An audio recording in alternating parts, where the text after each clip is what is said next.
ना वो 47 दिन की काल कोठरी में घबराए जब उनके ऊपर 37 मुकदमे दर्ज कराए गए, ना वो तब घबराए।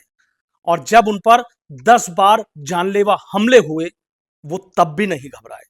आज ऐसी ही एक शख्सियत से हम आपको मिलवाने जा रहे हैं, जिनका नाम है अजय कटारा। और अजय कटारा को कौन नहीं जानता। ये वही अजय कटारा हैं कि जो नीतीश कटारा हत्याकांड में मुख्य गवाह थे।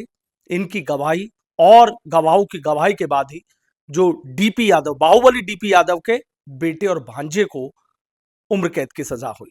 आज खास बातचीत करने के लिए हमारे साथ अजय कटारा जी हैं, उन्हीं से बात कर लेता हूं। सर, एक चीज जानना चाहूंगा, इतना सब कुछ हुआ, कभी घबराए नहीं आप? सर, मेरे को बचपन से सच बोलने की आदत है और सच के लिए मुझे सच से बहुत प्यार भी है। और अगर सच बात है तो मैं बोलूँगा ही बोलूँगा, ये मेरे खून में समाई हुई है। तो इसलिए मुझे डर नहीं लगा और ना मैं घबराया। हम्म। अच्छा, एक बात बताइए, क्या जो नीतीश कटारा, क्या जानते थे आप उनको? नीतीश कटारा को मैं पहली बार विकास, विशाल, सुखदेव यादव के साथ गाड़ी में देखा था।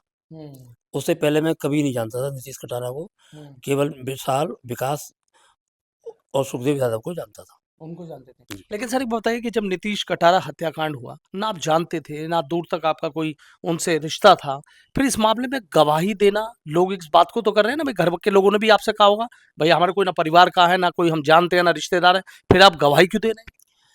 सर, ऐसा है, मेरा बचपन से मेरे रोम-रोम में खून में है सच्चाई। अगर मैंने कोई चीज़ देखी है, तो मैं उसे कहने से चूकता नहीं हूँ और वो मैं कहता ही कहता हूँ। तो इसीलिए मैं थाने गया, मैंने बयान रिकॉर्ड कराए। और जबकि वहाँ के पुलिस अधिकारियों ने कहा डीपी यादव यहाँ का एक बाहुबली नेता है और आप कोर्ट में आपको गवाही के लिए जाना पड़ेगा। तो मैं साहब निश्चित जाऊँगा।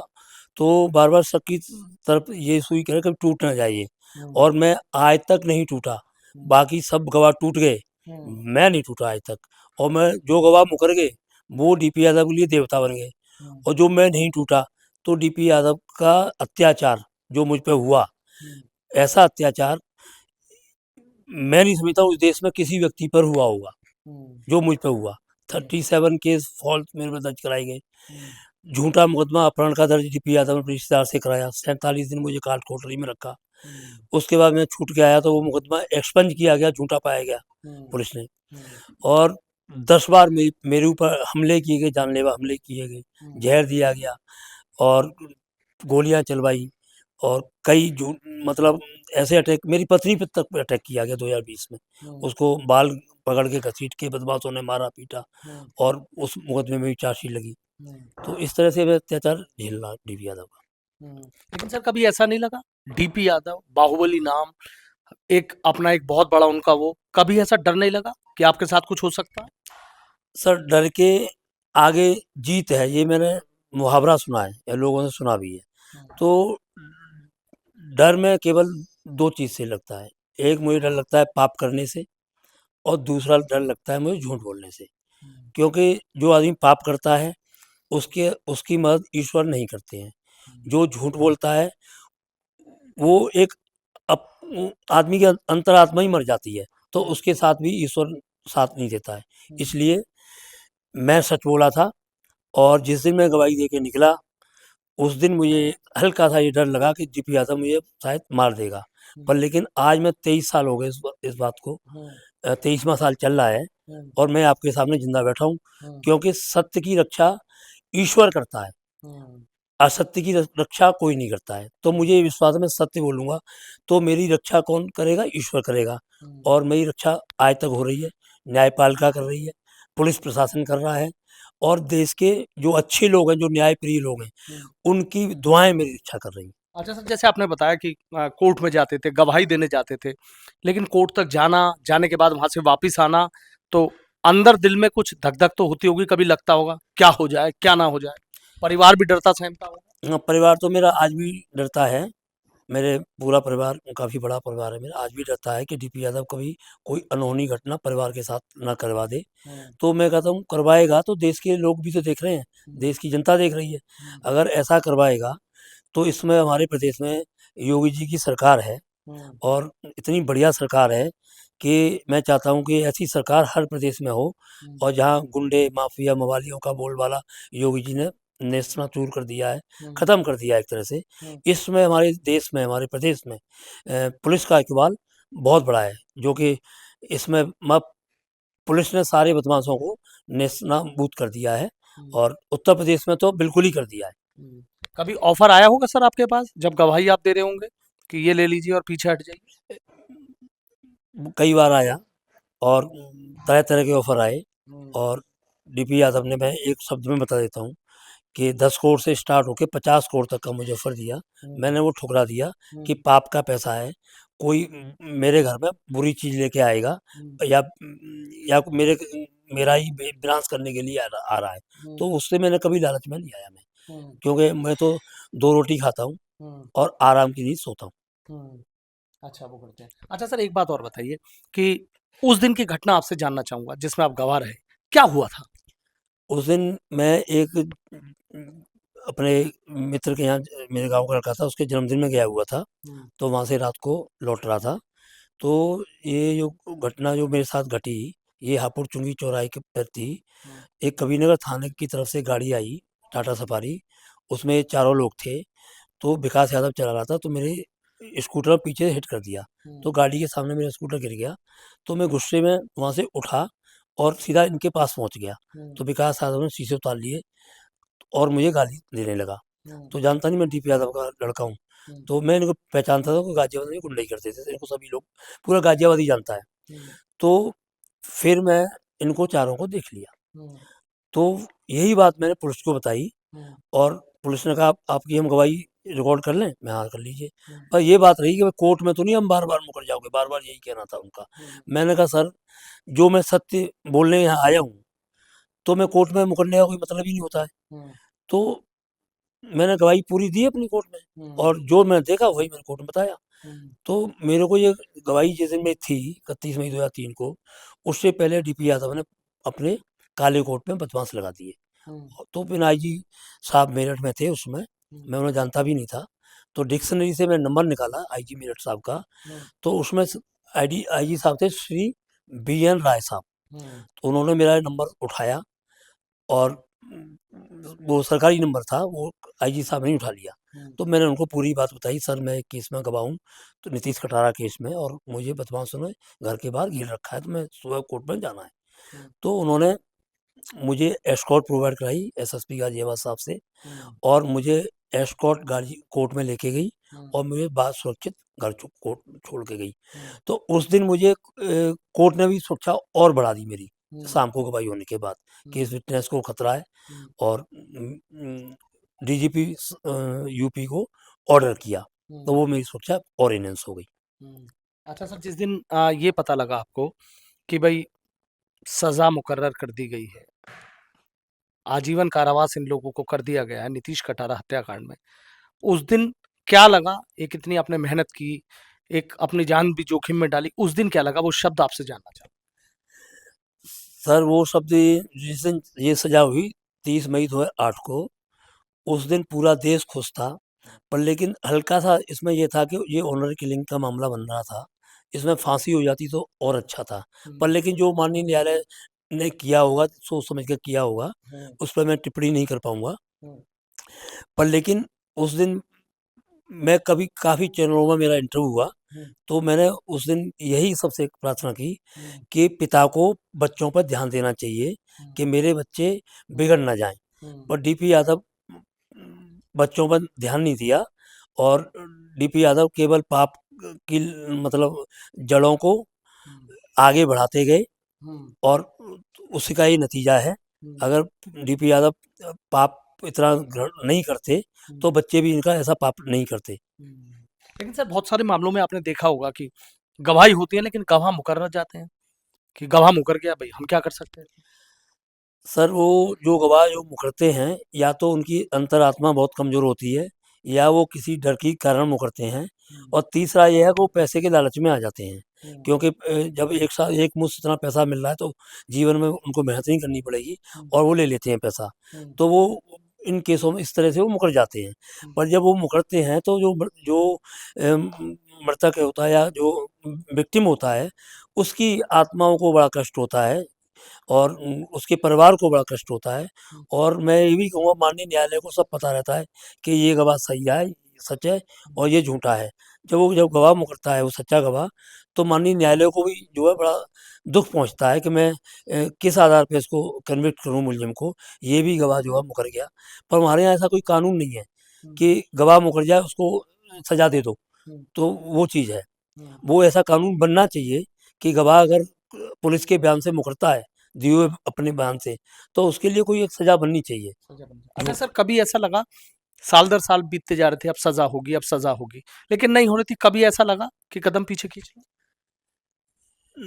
देखिए सर, डीपी यादव ये चाहता था कि ये केस लंबा खींचे और डीपी यादव ने इस केस के ट्रायल कोर्ट के जज साहब थे, उनको ट्रांसफ़र तक करा दिया, जो ऑनेस्ट थे बिल्कुल, बिल्कुल ऑनेस्ट।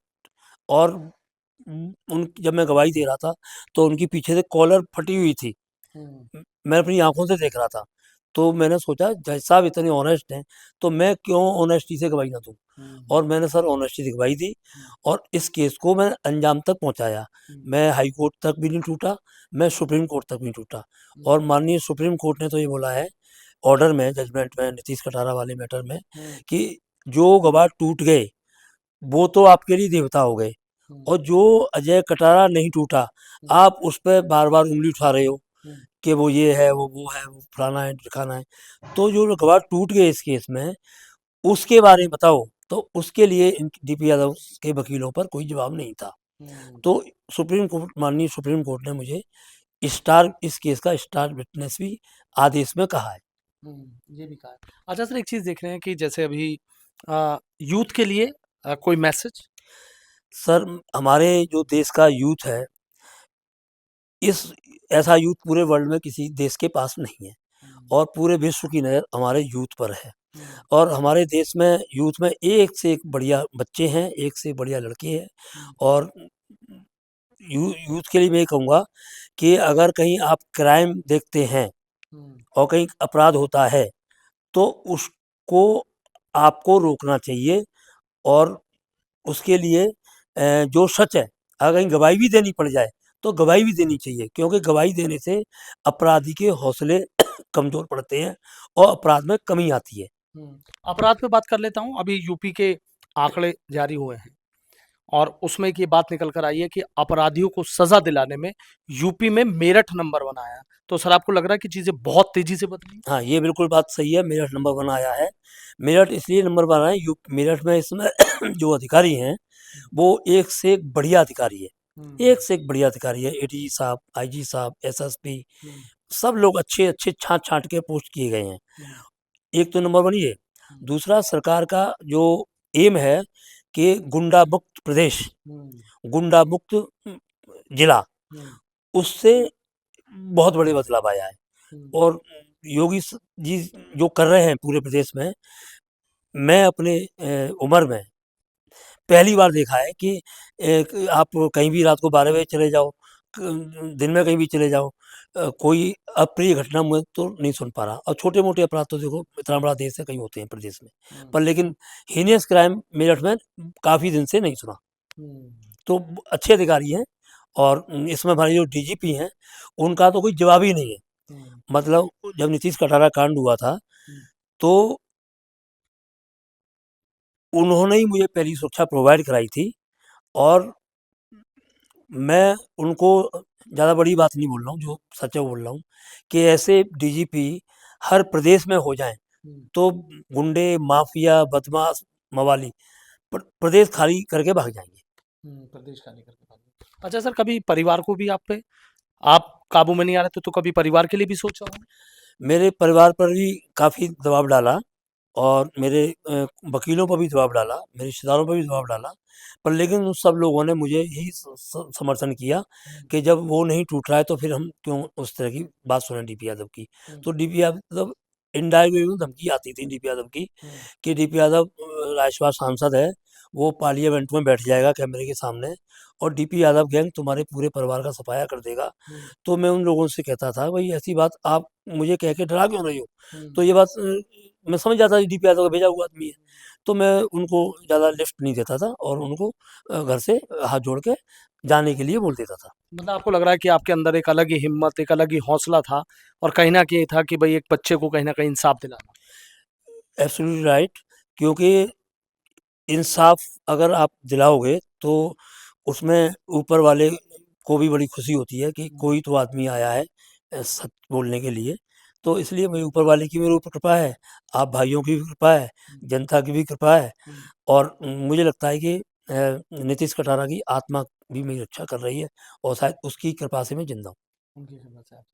अच्छा लगता है आपको कई बार?